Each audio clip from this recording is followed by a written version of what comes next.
How to go from 0 to 100,000 in 2020.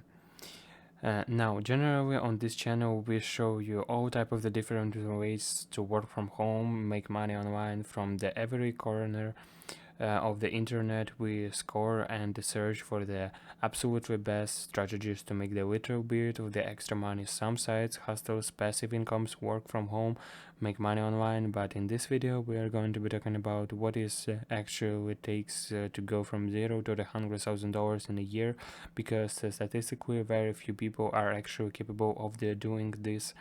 But there's a couple of the very important reasons why this is, and if you could understand why most people are not capable of doing this, then you could be one of the few who are actually the huge problem that I seen every single day in this something that I like to call there should of the mindset. And what I mean by this, their should mindset is having the upper their should of what you believe is possible for you, because you're comparing yourself to your friends and to your co-workers, right? Because if every of your friends work at McDonald's, it probably feels okay to work at McDonald's. And I'm not to say there's anything wrong with the working at McDonald's, but if you wanted to make the $100,000 a year, you are probably not going to want to work at McDonald's. You are not going to be able to do that, essentially not in a single year. But then there's also people who compare themselves to other successful entrepreneurs, people who are going from the 0 to the $100,000 or 0 to the $1,000,000 in just a single year.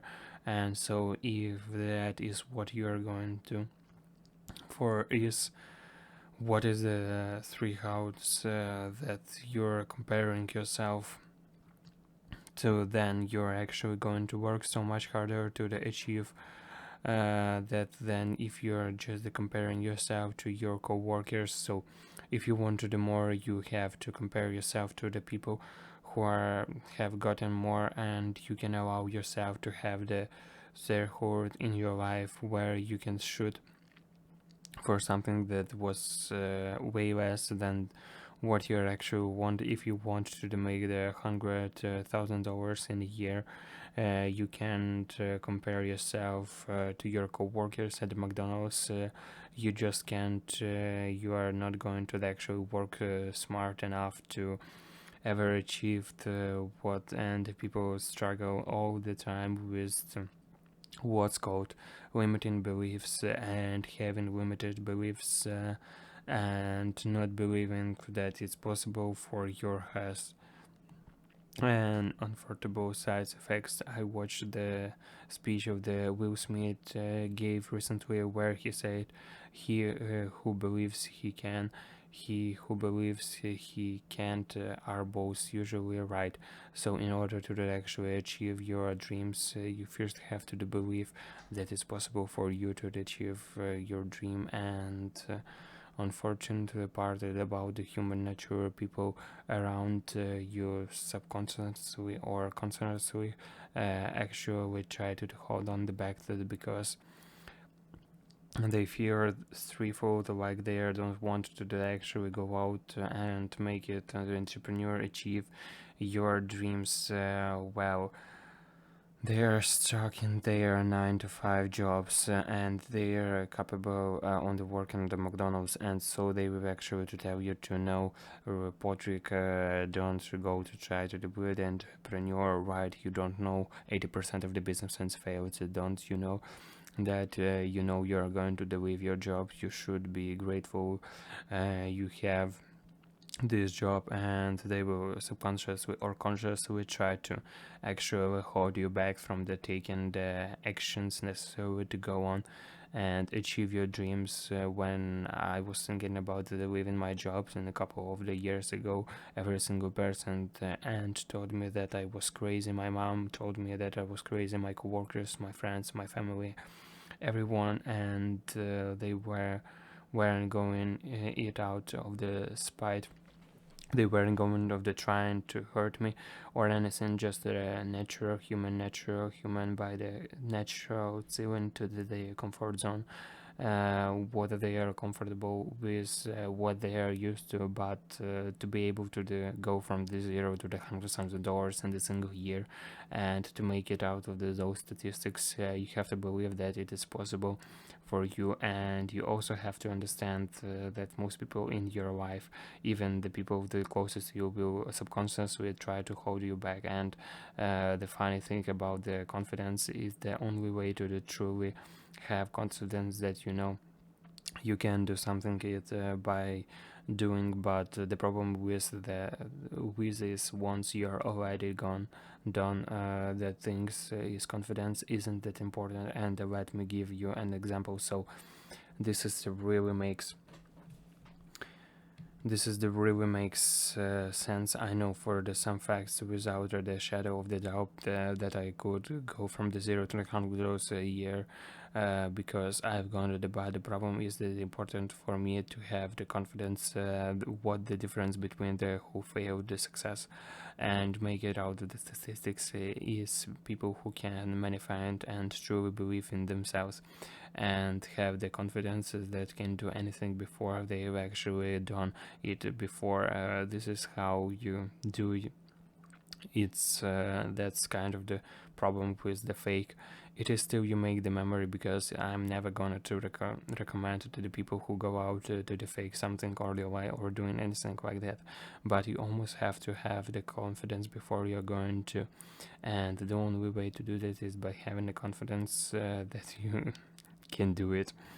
And so the fake each deal you make the mentally is just an easy way to the kind of the describe the confidence and self-belief you have to importantly even before you might actually gently have the confidence, because without it you're most likely to go into the fail. And so many advice would be the enter to the fake it till you make the mentally just have that confidence, right? Even if you have to fake that confidence at the first, because that confidence over times is going to be the difference that actually sets apart from the other people who think of the, oh well, why would I ever try to this, no way I'm going to be successful, or why would that person want to listen me, right? I'm not going to interesting. You have to have the confidence, whatever it's with me or woman or whatever you're interested in, whatever is the business or energy that you put on the energy that you attract, right?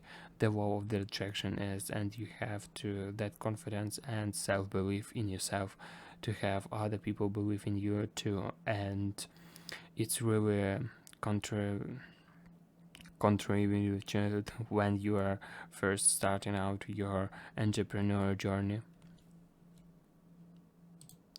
It's very natural as a human being to think about the people and think, okay, how can that person help me, how can they help me. But the problem is successful people actually think about it exactly the opposite. They think, how can I help them, right? How can I add a value? How the person can, if you are just focused on the making money and all you care about is making money, I can promise you you're gonna to make a lot less money than the somebody who are prioritize adding the value, because without the doubt the absolute best way to make a lot of the money is to, instead of focus on adding the value, relevancy as much as you possibly can, but you have to do it in the certain way, because there's two ways to do. In there's the doubt way, and there's the smart way, the doubt way to add the value with the low value skill. And we can use the same example that we can use before working at McDonald's. And again, I'm not at all trying to hate all on working on the McDonald's. It's just a very easy example to kind of the sort show the things that I'm trying to talk about, right? People who work in McDonald's save their money, reinvest it into the other things, and find successful more powerful to you. But working at the McDonald's at the base level is the incredibly low value skill, and what I mean by that is just a very replaceable. Anyone can be thought to work in the McDonald's very quickly, right? And if somebody leaves, they can just bring in a new person to do the same things. Everything is very systematized, and even McDonald's themselves is working to replace those low-skilled workers with the machine and tablet and kiosks where you can offer without even the person even being involved. But the smart way to do it is to leave what's called the high value skill, right? This is the skill that is not easy. This is the skill that's valuable to other people, preferably a skill that valuable to other people or businesses, that they can actually afford to pay you for the skills that you develop, because a high value skill is something that average person isn't willing to do or can't now. Where there's examples like the CEO of the publicity traders company, right, who knows everything about it. They know all about the financials. They have 30 years experience, right there. They have been the CEO of the other larger companies. They have grown companies from um, 0 to $100 million. So that is extremely high value skill. Another example would be like Libos James, right? No matter how hard I tried, I will never be 6 foot 8 with the 40-inch ventricle made a pure muscle, right? I just want to be. Some people are born with the genetic skills, set the talent that you literally can't learn. But the cool thing about high value skills is outside of you know professional alternatives and things like that.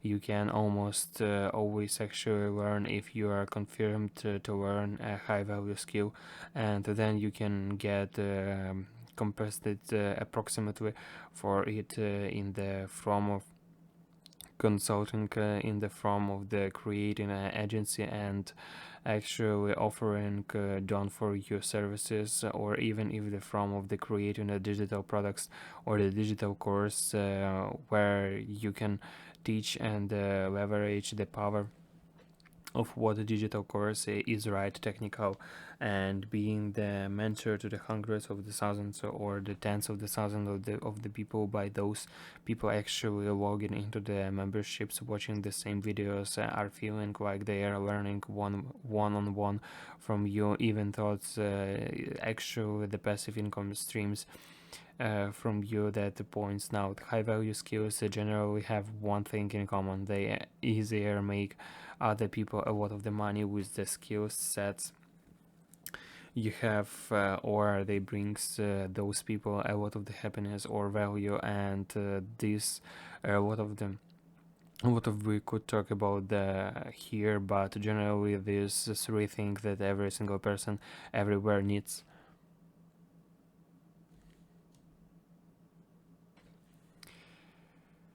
House and the relationships, right? So if you learn a high value skill, so that has something to do with the relationships with the house or the wealth, you are always going to have the market from that skills set, that value actually develop. And if you're thinking of yourself, Podric, I don't have any high value skills, so like how I am supposed to make money, and if I did, how would I make money? Well, first of all, what I would say is remember that that's not true, right? That is the self-doubt trick you into the thinking that you don't have any skills, tricking you into thinking that you are not worth it, right? That you don't have the capability of actually going to the end to learning something like anyone else, right? Remember, guys, no one starts out expert. That's not possible, right? Tony Robbins, who I recently saw, said, "I wasn't born Tony Robbins. I wasn't born the way I am now. I made Tony Robbins, right?" And if you are willing to consistently learn and become a lifelong learned and develop and tune your craft and learn more about the and more research out, to the best other people and collaborate. That is how you can actually grow your skill set. Truly grows into the expert. But remember that no one starts an expert. The only person who are an expert are people who consistently cared more and had curiosity and wanted to learn, and we are actually, instead of the mastering the aircraft, and I can graduate you guarantee you that most actual experts out there wouldn't call themselves expert, because people who are smart enough to become an expert know that it's not actually possible to anyone to truly master anything, right? It's a continuous learning process, and even if you don't think you are good at anything, and trust me when I tell you that you are, but if nothing at all comes to mind, then anyone can master digital marketing. Like, digital marketing is something that every single businesses is in the world needs. It doesn't matter if you are a doctor, if you are a dentist, if you are a lawyer. Every single one in the companies needs a new and a profitable customer, and with coming into the door that they are can actually provide their services for. I have friends and a student of the specialized in digital marketing for just one type of the businesses, and they are going to the make 6 figure or the sum of the 7 figure, right? You can become the go-to person or digital marketing for the accountants or for the lawyers or for the plumbers, right? Because everyone those businesses by the dreadful has money because they are businesses, right? And by dreadful needs the new and the profitable customers, right? So they're willing to pay somebody who is an expert at digital marketing for the one thing, right? And if you focus all of your attention is in the niche that has money, like real estate, you can start to make significant amount of the money just through your consulting or creating an agency, right? An agency being that you can actually just have package where you do the digital marketing on behalf of those companies. But the problems that the most people have not actually understand what to do, right? People ask me every single Podric, what would you do if you had to start over and you had no money, no consensus, nothing, and I would be literally, I would doing exactly what I'm teaching you, right? Now I would get really good at digital marketing for the one type of the businesses that I knew had enough money to afford my services, and then I would do. That's right. I would find those businesses. I would teach them how much of the impact of my skills could have on their businesses, and then I would ask those businesses for the referrals on the other real estate agents or the whatever businesses you choose, and you can actually start to create a massive company very quickly with the skills that you can learn completely for free from YouTube or from the the blogs post on Google. But the problem is that most people have is not knowledge in the past, right? It's actually taking the past. Most people have shiny object syndromes, and they see the things, then they see the others things, and they jump from one thing to the next before they actually even give themselves enough time to truly master one thing. And you have to remember that success is not the liar things, right? You don't just put 1 hour of the work and get one until the success, right? Most of the time it feels like you are making no progress at all. You're you're taking all of these very convenient sections day by day, and then all the sudden, right, you are constantly long enough and you are working smart and hard towards correct things. All of the sudden you will have to do explanations, return to all the investments that you are been making of your time and energy, because remember, you don't have to be great to the start, but you have to do start, you have to be great. So my advice, would you don't want to do the perfectly right, just get started, divide into the head first, learn as much as you can about the digital marketing, identify a specific niche, and to start mastering it right. Do it for free compared to the one how to do it while you are going your 9 to 5 jobs. And when eventually you start to have the skill, set up the real and the high value skill that you can change the significant amount of the money for it. You guys like this video, make sure you tap the like button and subscribe to turn on notification bells, because I really like does help me with YouTube algorithms. And if you want more video just like this, we have the brand new playlist on the best ways to make money online and passive incomes and the financial free coming to your life in the street. Who wants to see you there.